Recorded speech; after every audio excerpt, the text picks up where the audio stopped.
Hello dear viewers, আসসালামু আলাইকুম রহমতুল্লাহ। দেখতে পাচ্ছেন একটি ওভারব্রিজ, আর ব্রিজটি দেখেই আপনার মন ভরে যাবে, কেননা সুন্দরভাবে টাইস করে ব্রিজটি কীভাবে শাইনিং করতেছে এবং ব্রিজের পরিবেশটি দেখেই আপনার মন এভাবেই ভরে যাবে।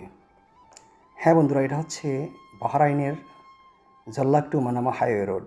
আর এই রোডের বিশেষত্ব হচ্ছে এদেশের জাতীয় গাছ খেজুর গাছ, যেটা দুটি রাস্তার মাঝখানে খেজুর গাছ দিয়ে সাজানো হয়েছে এবং রাস্তার দুপাশে সুন্দর করে ফুল গাছ দিয়ে রাস্তাটাকে সুন্দরভাবে সাজিয়ে গুছিয়ে রাখা হয়েছে।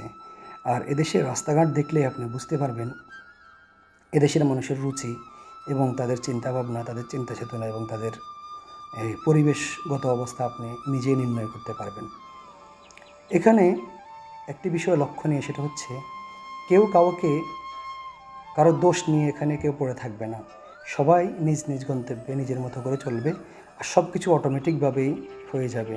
তার মানে হচ্ছে রাস্তার নিয়মকানুনগুলো আপনাকে পুলিশ তাড়িয়ে আপনাকে মানার জন্য বাধ্য করবে না, কেননা রাস্তাতে সমস্ত অটো ক্যামেরাগুলো দিয়ে এবং কি সমস্ত শৃঙ্খলাগুলো ড্রাইভিং শেখার সময় শিখিয়ে দিয়ে আপনাকে রাস্তায় ছেড়ে দেওয়া হবে। সুতরাং আপনি রাস্তার যে সকল নিয়মকানুন এটা আপনি অটোমেটিকই মানতে বাধ্য। এই যে দেখুন আরেকটি ওভারব্রিজ, এই ব্রিজটাও দেখলে আপনার মন ভরে যাবে, কেননা এত সুন্দরভাবে ফিনিশিং করা, যেটা ধপধপে আপনার একটি লুক আসে। আর তার নিচে দেখুন সুন্দরভাবে গাছগুলো কীভাবে সাজিয়ে রাখা হয়েছে।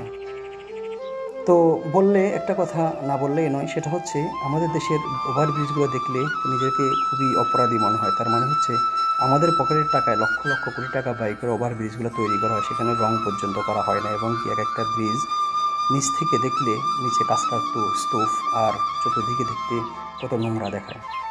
তো ধন্যবাদ সবাইকে আমাদের সাথে থাকার জন্য। এই যে আরেকটি মার্কেট এই রাস্তার পাশে, আইকা মার্কেট, এটা হোম ডেকোরের জন্য, হোম ম্যাটেরিয়ালসের জন্য এটা সবচেয়ে বিখ্যাত ওয়ার্ল্ডের ভিতরে।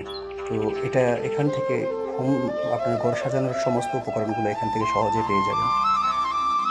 তো আমাদের ভিডিওটি লাইক, কমেন্ট, শেয়ার, সাবস্ক্রাইব করে আমাদের সাথে থাকবেন, তাহলে এরকম ভিডিও আপনাদের সাথে আরও আমরা শেয়ার করতে পারবো। ধন্যবাদ সবাইকে, ধন্যবাদ।